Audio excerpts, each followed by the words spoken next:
దేవుని పరిశుద్ధ నామానికి మహిమ కలుగునుగాక. ప్రభు నిన్ను దర్శించు సమయం టీవీ కార్యక్రమాన్ని వీక్షిస్తున్న మీ అందరికీ మరొకసారి శుభాలు. ప్రియులారా, దేవుని యొక్క వాక్యాన్ని మనం ధ్యానం చేద్దాం. రాజుల 2వ గ్రంథం 4వ అధ్యాయం 8వ వాక్యం నుండి మనం చదువుకుందాం. రాజుల 2వ గ్రంథం 4వ అధ్యాయం 8వ వాక్యం నుండి కొన్ని వాక్యాలు మనం ధ్యాన వాక్యాలుగా తీసుకుందాం. ఒక దినమందు ఎలీషా షూనేము పట్టణమునకు పోగా అచ్చట ఘనురాలైన ఒక స్త్రీ భోజనమునకు రమ్మని అతన్ని బలవంతము చేసెను. కనుక అతడు ఆ మార్గమున వచ్చినప్పుడల్లా ఆమె ఇంట భోజనము చేయుచూ వచ్చెను. కాగా ఆమె తన పెనిమిటిని చూచి, మన యొద్దకు వచ్చుచూ పోవుచున్నవాడు భక్తిగల దైవజనుడని నేను ఎరుగుదును. కావున మనము అతనికి గోడ మీద ఒక చిన్న గది కట్టించి అందులో అతని కొరకు మంచము, బల్ల, పీట, దీపస్తంభము ఉంచుదము. అతడు మన యొద్దకు వచ్చినప్పుడల్లా అందులో బస చేయవచ్చునని చెప్పెను. చదువుకున్న వాక్యాన్ని గనక మనం ధ్యానం చేస్తున్నట్లయితే, గనురాలు, సునేమియా పట్టణములో గనురాలు. ఈ గనురాలను గురించి మనం ధ్యానం చేస్తే, గనురాలు అని ఎవరిని అంటాం చెప్పండి? మనమైతే ఏమంటామంటే కొంచెం పేరు కలిగిన వాళ్ళని, ప్రఖ్యాత అంటే కొంచెం పేరు ప్రఖ్యాతులు అంటారు, గుర్తింపు కలిగిన వాళ్ళని గనులు అంటాం. కానీ దేవుని దృష్టిలో గనులు అంటే ఎవరంటే, నిస్వార్థంగా ఇతరులకు సహాయం చేస్తూ వారి ద్వారా వారి హృదయంలో ఎటువంటి సహాయము ఆశించకుండా దైవ కృపకు పాత్రులు కావాలని ఆశపడేవారిని బైబిల్ ఏమని పిలుస్తూ ఉందంటే గనులు అని పిలుస్తుంది. ఎబ్బేసును కూడా బైబిల్ ఏమని సాక్ష్యం ఇస్తుంది? తన సహోదరులకెల్లా గనుడుగా ఎంచబడెను. కాబట్టి స్నేహితులారా, గనురాలు అని బైబిల్ సాక్ష్యం ఇస్తుంది ఈ యొక్క సునేమియా పట్టణంలో ఉన్న స్త్రీని బట్టి. ఆ గనురాలను కనుక మనం చూస్తే, ఆ యొక్క సునేమియా పట్టణానికి ఎలీషా అనే గొప్ప దేవుని ప్రవక్త, దేవుని కొరకు రోషముగా బ్రతుకుచు ప్రజలను సత్యం వైపు తిరుపుతున్న గొప్ప దైవ సేవకుడు ఈయన. ఈ సునేమియా పట్టణానికి మాటికి లేకపోతే తరచుగా వెళుతున్నాడు, వస్తున్నాడు. ఆ పట్టణంలో ప్రసంగాలు చేస్తున్నాడు, ఆ పట్టణం కొరకు ప్రార్థన చేస్తున్నాడు. ఆ పట్టణంలో ఆ ప్రార్థనలు బట్టి ఎంతోమంది మార్పు చెందుతున్నారు, అద్భుతాలు చూస్తున్నారు, స్వస్థతలు అనుభవిస్తున్నారు, వారికి ఉన్న రుగ్మతల నుండి విడిపించబడుతున్నారు. ఆ యొక్క సునేమియా పట్టణంలో గొప్ప ఆశీర్వాదాన్ని ఎలీషా గారి ద్వారా దేవుడు అనుగ్రహిస్తున్నాడు. ఈ విషయాన్ని ఈ గనురాలు బాగా గుర్తించింది, గమనించింది. మా పట్టణానికి ఒక దైవ ప్రవక్త, ఒక దైవజనుడు వస్తున్న విధానాన్ని బట్టి మా పట్టణంలో ఎంతో మార్పు, మా పట్టణంలో ఎంతో మేలు, మా పట్టణం ఎంతో లాభాన్ని, మా పట్టణం ఎంతో ఆశీర్వాదాన్ని చూస్తుంది అని ఆమె ఆశించింది, గుర్తించింది, గ్రహించింది. బాగా దైవ సేవకుడు రావటం వెళ్ళటం బాగా అబ్జర్వ్ చేస్తూ ఉంది, చూసింది. ఆమెను ఆ సేవకుడిని గుర్తించి వెంటనే ఒకరోజు సేవకుడిని కలుసుకుంది. దైవజెండా, నువ్వు భక్తి కలిగిన దైవ సేవకుడు అని నేను గుర్తించాను. నీ ద్వారా మా ప్రాంతాన్ని దేవుడు ఎంతగా ఆశీర్వదించాడో నేను కన్నులారా చూశాను. కానీ నువ్వు మా కొరకు ఇంత త్యాగం చేసావు, మా కొరకు ఇంత విజ్ఞాపన చేస్తున్నావు, మా కొరకు నువ్వు ఆ దేవుని దగ్గర కనిపెట్టి ప్రసంగాలను సిద్ధపరచుకొని మా పట్టణానికి వస్తున్నావు. అయితే నీవు ఇలాగా మా కొరకు ఇంత ప్రయాసపడి వస్తున్న నీవు ఊరక ఆకలి మంటతో వెళ్ళకూడదు, అసౌకర్యంగా నువ్వు వెళ్ళకూడదు, సదుపాయాలు లేనివాడిగా నువ్వు అనుకోకూడదు. ఎందుకంటే నీ ద్వారా మా పట్టణము ఆశీర్వదించబడింది.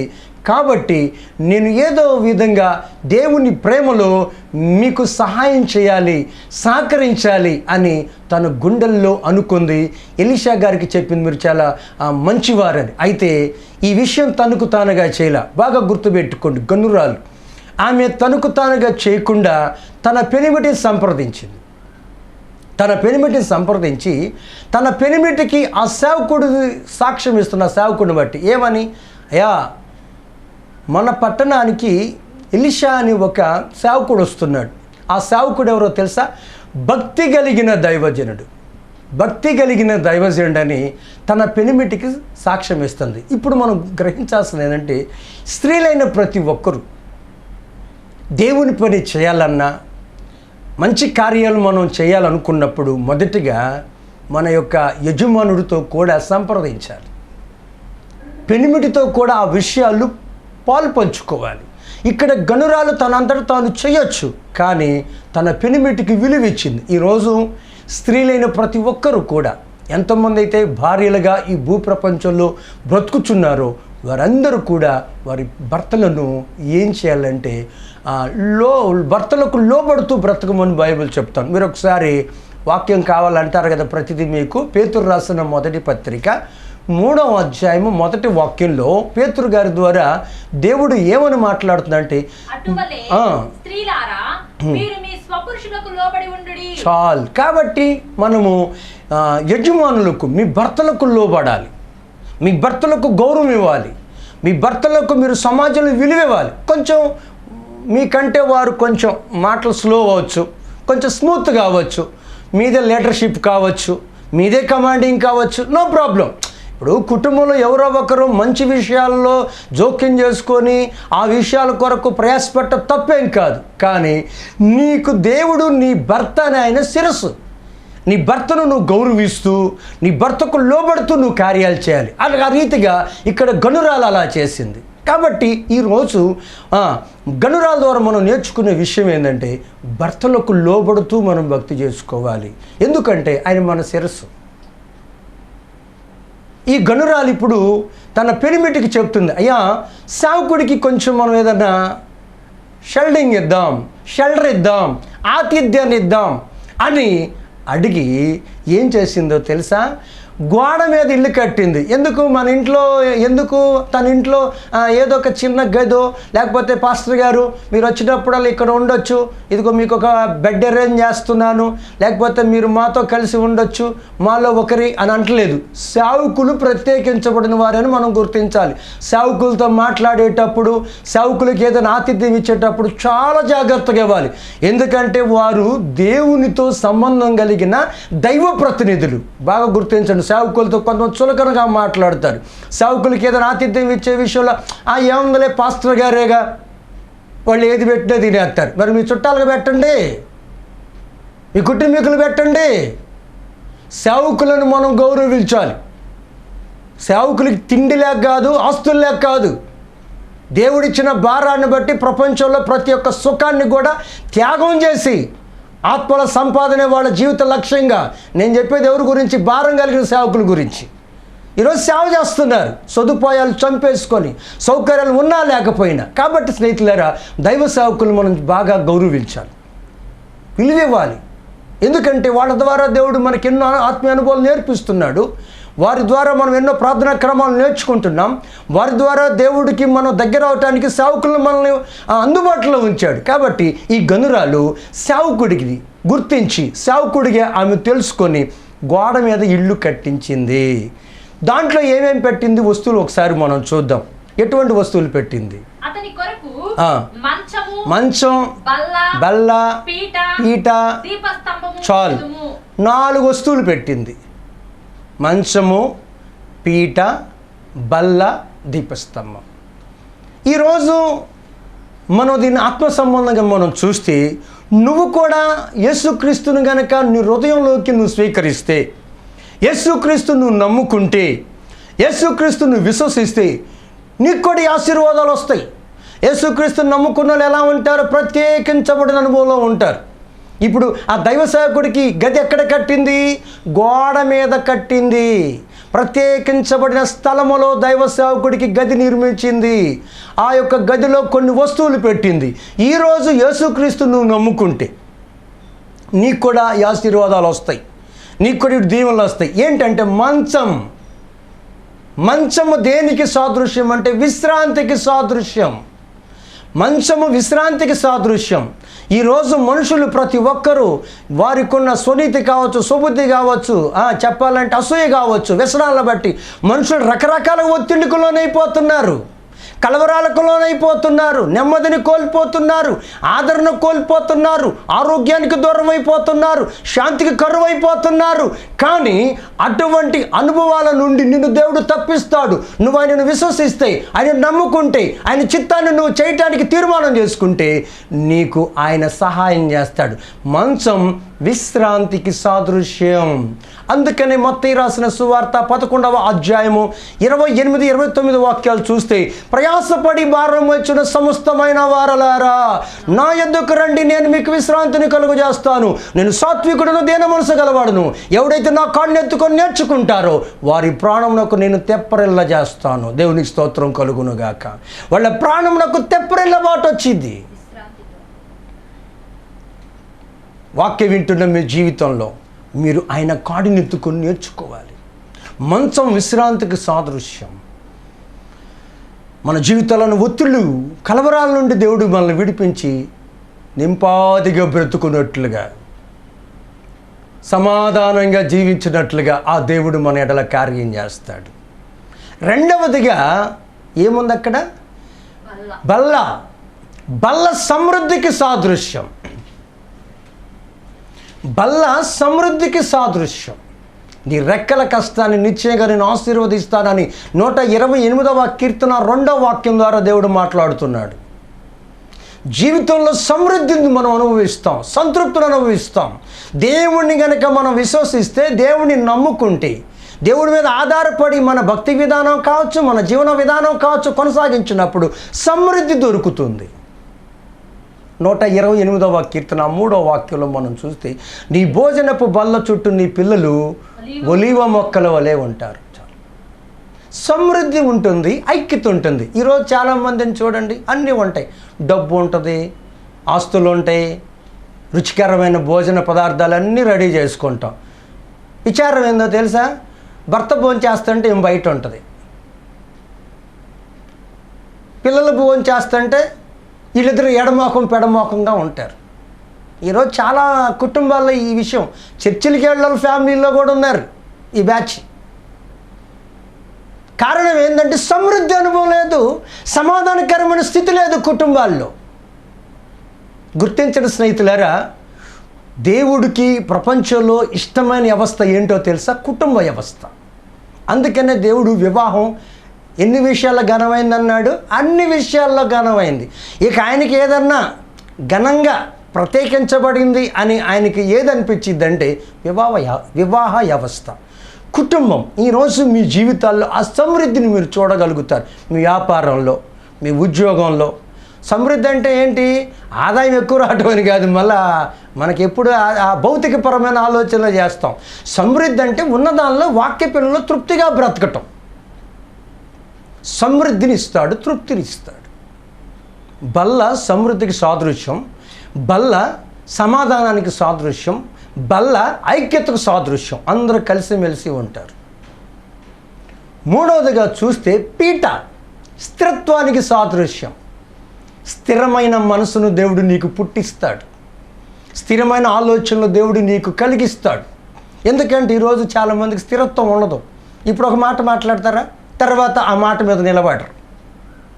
కారణం వాళ్ళకి స్థిరత్వం లేదు, కుదుట లేదు జీవితాలు వాళ్ళకి. యేసు ప్రభువుని నమ్ముకుంటే నీకు స్థిరత్వం వస్తుంది.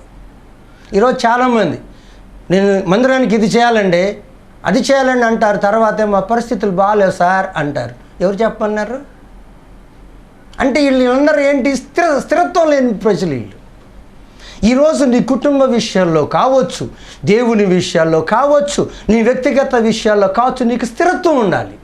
ఆ స్థిరత్వం నీకు దగ్గర రాదు. ఎందుకంటే నీ మనసు అంత కాన్సన్ట్రేషన్ లేదు కాబట్టి. కానీ దేవుడిని కనుక నువ్వు నమ్ముకుంటే దేవుడు నీకేమి ఇస్తాడంటే స్థిరమైన మనసుని ఇస్తాడు, నిబ్రమైన బుద్ధిని ఇస్తాడు. దేవునికి మహిమ కలుగునగాక. ఈరోజు చాలామందిలో అనుభవం లేదు. చాలామందిని మనం చూడండి, మా అమ్మాయికి మేము వివాహం చేసా కానీ ఆ మల్లుడు ఎప్పుడు ఎలా ఉంటాడో తెలియదండి, ఎప్పుడు ఏం మాట్లాడతాడో తెలియదండి, ఏం పని చేస్తాడో తెలియదండి, ఎక్కడ ఉంటాడో తెలియదండి. అంటే ఏంటి? అతనికి స్థిరమైన మనసు లేదు, కుదుట లేని జీవితం. ఆ అనుభవం మీకు రావాలంటే మీరు యేసుని కలిగి ఉండాలి. అప్పుడు యేసు ఏం చేస్తాడంటే మీకు శ్రేష్టమైన ఆలోచనలను మీకు బోధిస్తాడు. నాలుగవదిగా చూస్తే దీపస్తంభం. ఇప్పుడు ఆ గనురాలు ఆ ఇంట్లో పెట్టిన 4వ వస్తువు దీపస్తంభం. దీపస్తంభం అంటే వాక్యానికి సాదృశ్యం. మన గుండెల్లో వాక్యం పనిచేస్తున్నప్పుడు, వాక్యానికి విలువిచ్చినప్పుడు, వాక్యానికి ప్రాధాన్యత ఇచ్చినప్పుడు మన హృదయాలు వెలిగించబడతాయి. అపోస్తలుల కార్యముల గ్రంథం 16వ అధ్యాయంలో 13 నుండి 15 వచనం చూస్తే లూదియా అనే ఒక వ్యాపారవేత్త కనపడుతూ ఉంటుంది. ఊదా రంగు పొడి అమ్ముకునే స్త్రీ. విశ్రాంతి దినాన దైవజనుడైన పౌలు తన బృందం అంతా కలిసి ఆ గ్యాంగ్టస్ అనే ఒక నదీ తీరాన వాళ్ళు ఆ ప్రార్థనా సమావేశం జరిగిస్తున్నప్పుడు ఈ లూదియా అనే స్త్రీ కూడా ఆ యొక్క సమావేశంలో హాజరైంది. ఆ సమావేశానికి అప్పుడు దైవ సేవకుడైన పౌలు గారు బోధించే బోధలు మీద తన మనసు పెట్టింది. పరిశుద్ధాత్మదేవుడు హృదయాన్ని తెరిచాడు. వాక్యమందు శ్రద్ధ పెట్టింది. ఆమె జీవితంలో గొప్ప కార్యం జరిగింది.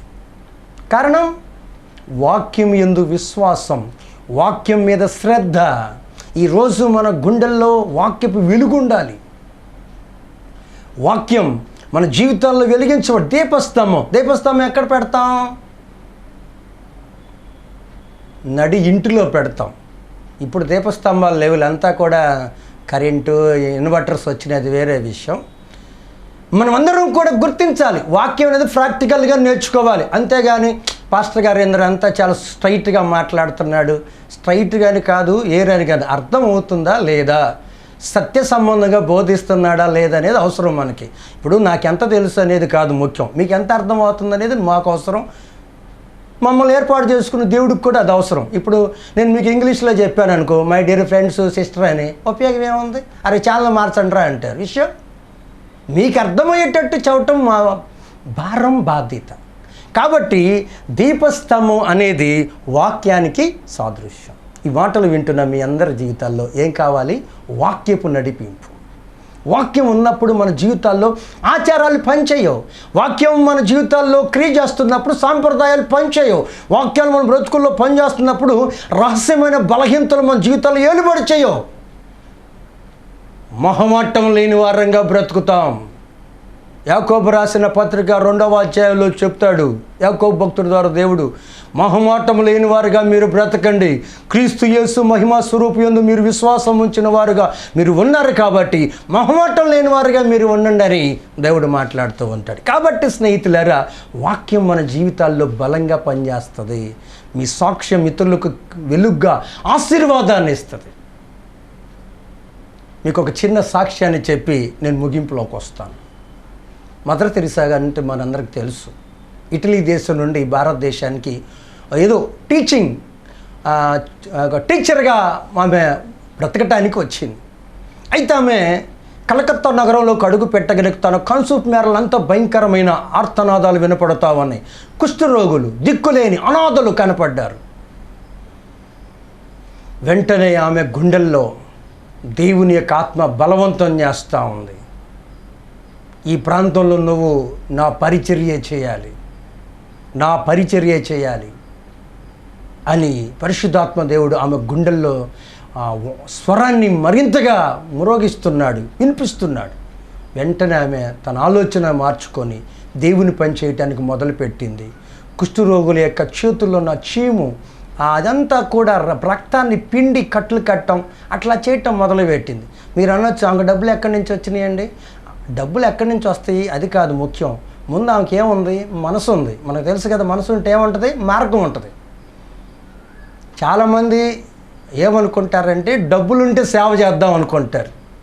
డబ్బులుంటే సేవ చేయటం పెద్ద గొప్ప విషయం కాదు బ్రదరో. డబ్బులుంటే సేవ చేయటం పెద్ద గొప్ప విషయమేం కాదు. నువ్వు విశ్వాసంతో సేవ చేయటం గొప్ప విషయం. కాబట్టి మదర్ తెరిసా ఇలాగా ఇక ప్రారంభించింది. దేవుడు కూడా ఆమె విషయంలో కరుణ చూపించాడు, కనికరించాడు. అట్లాగా చాలామందికి కార్యాలు చేస్తుంది. ఆమె యొక్క పరిచర్య, ఆమె యొక్క సేవ భారం ఎక్కడికి వెళ్ళింది తెలుసా? అప్పటి భారత ప్రధాని అయిన పండిట్ జవహర్లాల్ నెహ్రూ గారి దృష్టికి వెళ్ళింది. అప్పుడు నెహ్రూ గారు ఏమన్నారంటే, మేమింత రాజకీయ అనుభవం కలిగిన వాళ్ళం, మాకు ఈ లోకంలో కొంత రాజకీయ అధికారం ఉంది, గుర్తింపు ఉంది, మేము కూడా ఇటువంటి పరిచర్య చేయడానికి ఆలోచన చేస్తున్నాం. ఈమెను ఒక్కసారి కలవాలి. ఎవరు ఈమె? కుష్ఠరోగుల్ని వెలివేసి తృణీకరించే రోజుల్లో హక్కును చేర్చుకుంటుంది, ప్రేమతో వారిని ఆదరిస్తుంది. ఎవరు ఆమె అని ఆమెను దర్శించటానికి, ఆమెను కలవటానికి, ఆమెతో మాట్లాడటానికి వచ్చాడు జవహర్లాల్ నెహ్రూ గారు. అప్పుడు జవహర్లాల్ నెహ్రూ గారు వచ్చే సమయానికి తెరిసా గారు ప్రార్థన చేస్తున్నారు. ప్రార్థన ముగించుకొని వచ్చింది. అప్పుడు అడిగింది, సార్ ఎవరంటే, నేను పలానా సోన్ పరిచయం చేసుకున్నాడు నెహ్రూ గారు. అప్పుడు దీనంతటి కారణం దేవుని యొక్క వాక్యపు శక్తి అండి, దేవుని యొక్క ప్రార్థన బలం అండి, జీసస్ పవర్ అండి అని ఆమె చెప్పింది. అందుకనే నెహ్రూ గారు ఒక మంచి మాట అంటాడు, క్రైస్తవులు నిద్రించే సింహాలు లేపకండి పొరపాటున అంటాడు. ఎందుకంటే దేవుని యొక్క వాక్యము అంత ప్రభావితం చేస్తుంది సమాజాన్ని. ఈరోజు మదర్ తెరిసా గారు లేకపోవచ్చు మన మధ్య. మదర్ తెరిసా గారి యొక్క సేవా కార్యక్రమాలు ఈరోజు ఎంతోమందికి అవి స్ఫూర్తిగా కనబడతా ఉన్నాయి. కారణం వాక్యం ఆమె గుండెల్లో పనిచేసింది. వాక్యం అనే ఆ వెలుగు తన గుండెల్లో పనిచేసి ఎంతోమందికి దీవెనకరంగా ఆమె మార్చబడింది. ఈ వాక్యం వింటున్న మీ జీవితాల్లో కూడా వాక్యం మీ గుండెల్లో పెట్టుకోవాలి. వాక్యం చదువుతున్నాం, దాన్ని మన గుండెల్లో స్థిరపరచుకోవాలి. ఈరోజు చాలామంది వాక్యం చదువుతారు, క్రైస్తవేతరులు కూడా వాక్యం చదువుతారు. ఎందుకు? ఏమైనా లోపాలు ఉంటే పట్టుకుందాం, వాళ్ళు విమర్శిద్దామని. కానీ బైబిల్ మీరు జాగ్రత్తగా చూస్తే బైబిల్లో మనకు లోపాలు కనపడవు. ఒకవేళ బైబిల్లో మనుషులు చేసిన తప్పులు కూడా ఉన్నాయి, మళ్ళీ అది కూడా చెప్తున్నాను. ఎందుకు? మీరు ఇలా తప్పు చేస్తే మీరు కూడా ఇలా అయిపోతారని బైబిల్ చెప్పడానికి అలా పెట్టింది. అంతేగాని బైబిల్ పైన పరిశుద్ధ గ్రంథం అని ఉంది, మళ్ళీ లోపలేంటి విషయాలు అని మీరు అనకండి. అది అజ్ఞానంగా ఆలోచించే ఆలోచన. అర్థమైందా?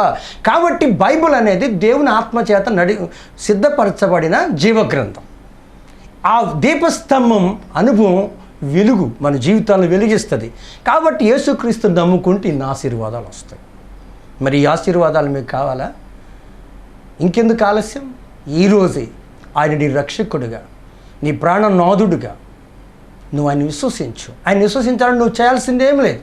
ఇంతవరకు ఒకవేళ అలవాటుగా వెళ్ళొచ్చు, తీరినప్పుడు వెళ్ళొచ్చు, కుదిరినప్పుడు నువ్వు ప్రార్థన చేసుకుంటూ ఉండొచ్చు. అవన్నీ పక్కన పెట్టేద్దాం. సునమియా పట్టణంలో ఉన్న గనురాలు ఎలాగ ఆశీర్వదించబడి మీకు తెలుసు కదా.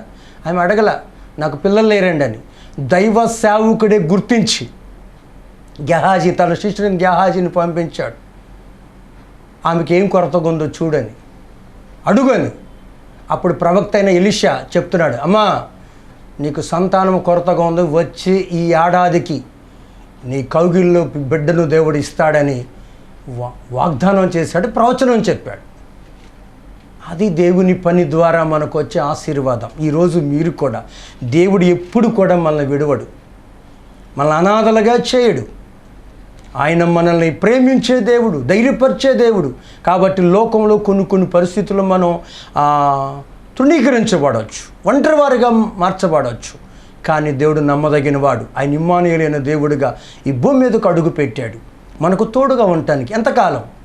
యుగ సమాప్తి వరకు మనకు తోడుగా ఉండటానికి ఆయన ఈ భూమి మీదకి వచ్చాడు. కాబట్టి స్నేహితులారా, యేసుక్రీస్తుని నమ్మండి. ఆయన మీ గుండెల్లో ఆయనకు చోటు ఇవ్వండి. పాప క్షమాపణతో కూడిన భక్తిని మీరు చేయండి. ఆత్మ సంబంధమైన విషయాల్లో మీరు పరిపూర్ణులుగా కండి.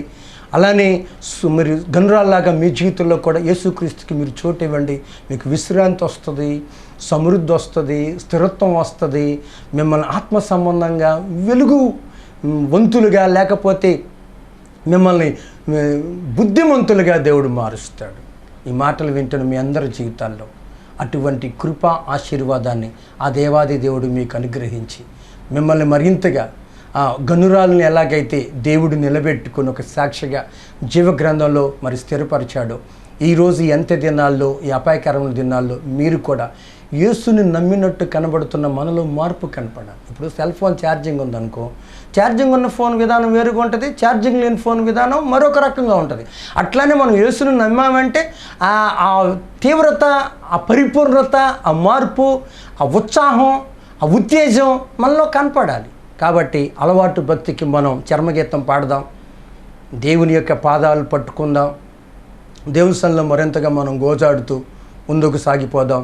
అటువంటి కృపను ఆ దేవాది దేవుడు మెండుగా మీ అందరికీ అనుగ్రహించాలని కోరుకుంటూ ఆశపడుతూ ఈ మాటలు ముగిస్తున్నాను. దేవుడు ఈ మాటలు మనందరికీ దీవించునుగాక. ఆమెన్. ప్రార్థన చేద్దాం. ప్రేమ కలిగిన యేసు ప్రభువా, శక్తివంతుడా, మీ పాదాల స్తోత్రాలు నాయనా. నిజముగా ప్రభువా, గనురాలను ప్రభువా ఈ రాత్రి మా ముందు పెట్టారు. గనురాలు యొక్క అనుభవాలు మా ముందు పెట్టి మేము నేర్చుకోవటానికి మాకు చూపిన కృపకై స్తోత్రాలు. ఎలీషా గారి విషయంలో తను ఎంతో గ్రహించింది. దైవ సేవకుడి యొక్క భారాన్ని తను గుర్తించింది, గ్రహించింది. తను చేయగలిగిన పరిచర్య ధర్మాలు చేసి నాయన మీ ఆశీర్వాదాన్ని పొందుకోగలిగింది. ప్రభువా, 4 వస్తువులు దైవ సేవకుడికి అవసరమైన వస్తువులు పెట్టి నాయన మిమ్మల్ని మహింపరిచింది తండ్రి. యేసయ్యా, ఈ రాత్రి వేళలో ప్రభువా ఎంతమంది ఈ వాక్యాన్ని వీక్షించు ప్రభువా, వారి గుండెల్లో కొరతలతో, వెలుతులతో, కన్నీళ్లతో, వ్యసనాలతో ప్రభువా సమాధానం లేనివారుగా, నెమ్మది లేనివారుగా, వెలివేయబడిన వారుగా, సమాజంలో ప్రభువా తృణీకరించబడిన వారుగా, జీవితంలో ఇంకా మాకు ఎవరు లేరు, మా బ్రతుకు ఇంకా ఒంటరితనమేనని ప్రభువా వారికి వారు శపించుకుంటున్న వారి కొరకు నాయనా ఈ రాత్రి కాలంలో దైవ సేవకుడిగా ప్రార్థిస్తున్నామయ్యా తండ్రి. వారి హృదయాల్లో వారు మీకు చోటు ఇచ్చేవారుగా అయ్యా మార్చండి నాయన, మార్చండి. నిజముగా ప్రభువా మిమ్మల్ని నమ్ముకుంటే నాయన అయ్యా ఈరోజు మాకు 4 వస్తువుల యొక్క ఆత్మీయ అనుభవాలు మాకు నేర్పించాం. విశ్రాంతిని ఇస్తారు ప్రభువా, సమృద్ధి వస్తుంది ప్రభువా, స్థిరత్వం వస్తుంది నాయన అయ్యా. మరి అంతేకాకుండా ఆత్మ సంబంధ వ్యక్తులుగా మలచబడతామని చెప్పినందుకు స్తోత్రాలు. ఈ వాక్యం వింటున్న మా ప్రియులందరినీ అలా మార్చండి నాయన. ప్రతి ఒక్కరిని మారు మనసు అనుభవంలోకి నడిపించి మీ కృపాసత్య సంపూర్ణ చేత వెలిగించండి, విశ్వాసం వృద్ధిపరచండి, ప్రతి ఒక్కరిని రక్షణ మార్గంలోకి నడిపించండి, పరిశుద్ధాత్మ నడిపింపులో స్థిరపరచండి. మీ రాకుడకు ఆయుధపడేవారుగా, మీ సాక్షులుగా ప్రభు ఈ భూప్రపంచంలో బ్రతికేవారుగా, ప్రతి ఆటంకాలను అభ్యంతరాలను అధిగమించే విశ్వాసపు వృద్ధి కలిగిన భక్తిపరులుగా మీ బిడ్డలను సిద్ధపరచండి నాయన. కుటుంబాల్లో కలతలతో, వ్యాధులతో బాధపడుతున్న వారికి కూడా విడుదల కలిగించి మీ సిల్వ శక్తిని ప్రభువా, మీ పునరుద్ధాన శక్తిని నీ బిడ్డలకు మెండుగా అనుగ్రహించమని కృప చూపించి కార్యం చేసి తండ్రి ఈ సేవా పరిచర్యను కూడా మీ నామానికి మహిమకరంగా ముందుకు నడిపించి మీకే సకల ఘనత, మహిమ, ప్రభావాలు ఆరోపిస్తూ యేసుక్రీస్తు వారి జీవభరితమైన నామములో ఈ ప్రార్థన అడిగి వేడుకొంచున్నాం మా పరలోకపు తండ్రి. ఆమేన్. మన పరమ తండ్రి అయిన దేవుని ప్రేమ, యేసుక్రీస్తు వారి దివ్య కృప, పరిశుద్ధాత్మ దేవుని యొక్క అన్యోన్య సహవాసం, సమాధానము, సన్నిధి వాక్యం వింటున్న మీకును సర్వ క్రైస్తవ ప్రపంచమునకు ఆయన సన్నిధి సదా తోడే నడిపించునుగాక. Amen, amen. God bless you. మీ ప్రార్థన అవసరతలకు మమ్మల్ని సంప్రదించవలసిన మా చిరునామా బ్రదర్ చాందన్న, ఆశ్రయ మినిస్ట్రీస్, మదీనగర్, చిలుకలూరుపేట 522616. మా ఫోన్ నెంబర్ 9441753302. మా ఫోన్ నెంబర్ మరొకసారి 9441753302. God bless you.